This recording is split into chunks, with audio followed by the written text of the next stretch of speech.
How's it going there? Welcome to the Saltwater Bum YouTube channel.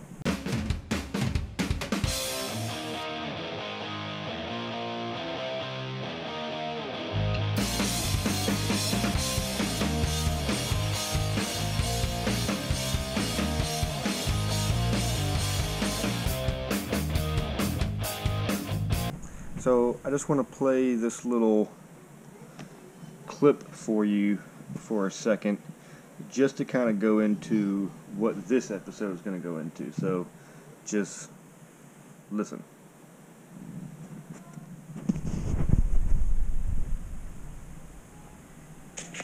There it goes. Hello, Kyle. I had a question for you.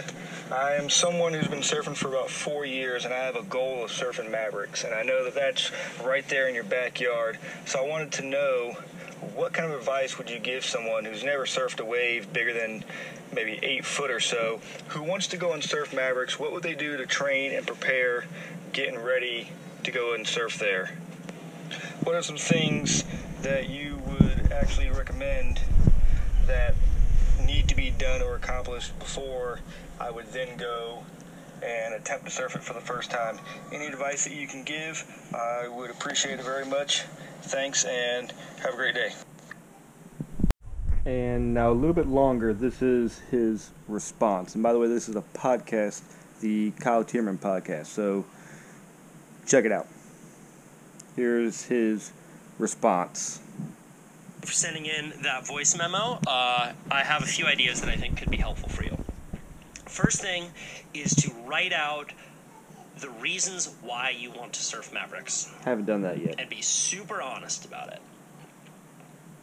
And if you look at those reasons and you think that they are worth pursuing, if it's still a yes from you, it's still a yes. Then I would take very incremental steps to surf bigger and bigger waves before you paddle out to Mavericks. That's my plan, because the but jump from surfing an 8-foot wave to surfing a 40-foot wave I don't plan on 40 yet. Something that I would not recommend.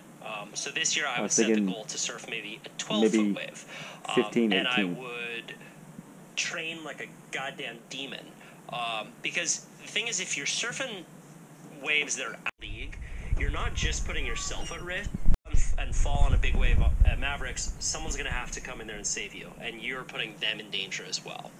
I already know thankfully, that. There are a lot of waves between, where you are and Mavericks that I think can be great stepping stones before you get there. Another thing that I would do, so surf a lot of waves that are just out of your comfort zone, but don't make you feel like you really won't be able to handle it. That's obvious. I would also take a big wave risk assessment group course. That's bwrag.com. Now, I haven't done theirs because theirs is something you have to go to in person, and there are none in Florida. They're all either California, Hawaii, Australia, places where there are actually big waves. So they don't come to places where there are no big waves. But I do actually have one. I'll talk about that later. And let's continue. Brad. And these courses will help you learn various safety protocols while you're out in the water surfing big waves. I have looked into them, underwater though. Pool training is probably the best I might be able to start training that soon. for big waves. But I only recommend doing that if you have a buddy with you, because that's the hard part. Shallow water blackout is something that is very easy to have happen.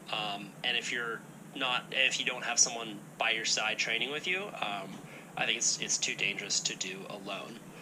I wish you the best of luck on your endeavors, and just remember to do it.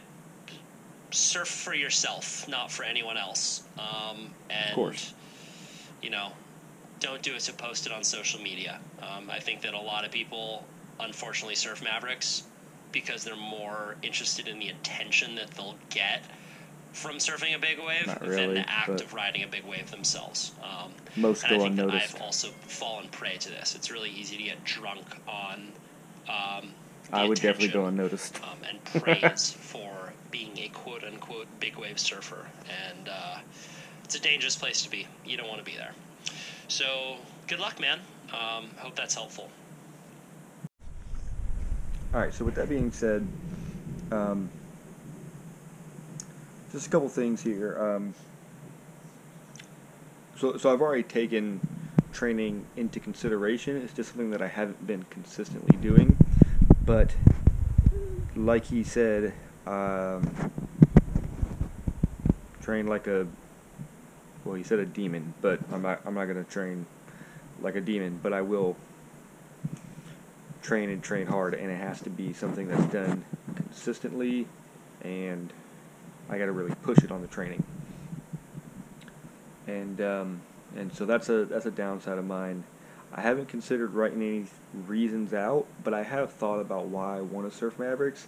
The thing is, I just can't come up with a reason as to why. I don't know. It's so different than what I normally want to do. I know it's not because of what he said, trying to post on social media. I wanted to do that long before I ever had, this YouTube channel, or I didn't even have an Instagram or a Twitter account or any of that kind of stuff. I had Facebook that only had people that I knew that weren't surfers anyways on it. All of this has come years after I wanted to do this. Years as if it was a long term, but years as in like maybe a year or two after I wanted to do this. And this has come because I have the goal, not the goal is for social media. The social media came after the goal and because of the goal. But anyways, so I'd like to try that, and I do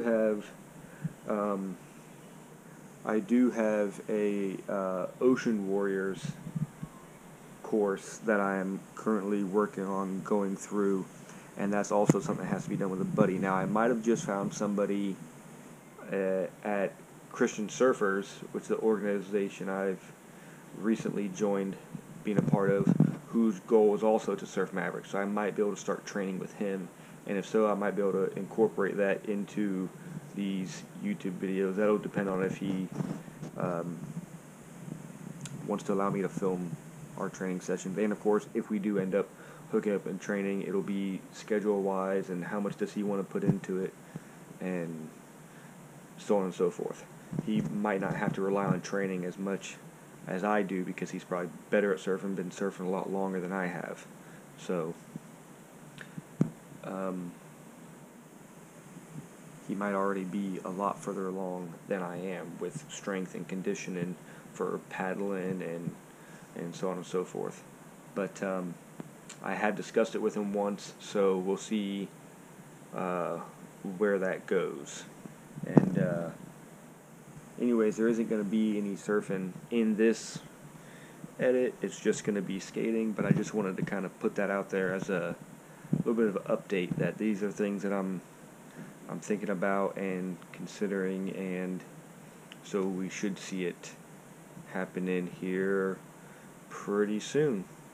So let's see what's going. Oh, I just finished editing the latest podcast going into the Corona Bali Protected here. So I'll be posting that in a little bit, so definitely check that out. I'll definitely have that posted before I have this posted, so go ahead and check that podcast out. And alright, let's get right into the skate edit. Here we go.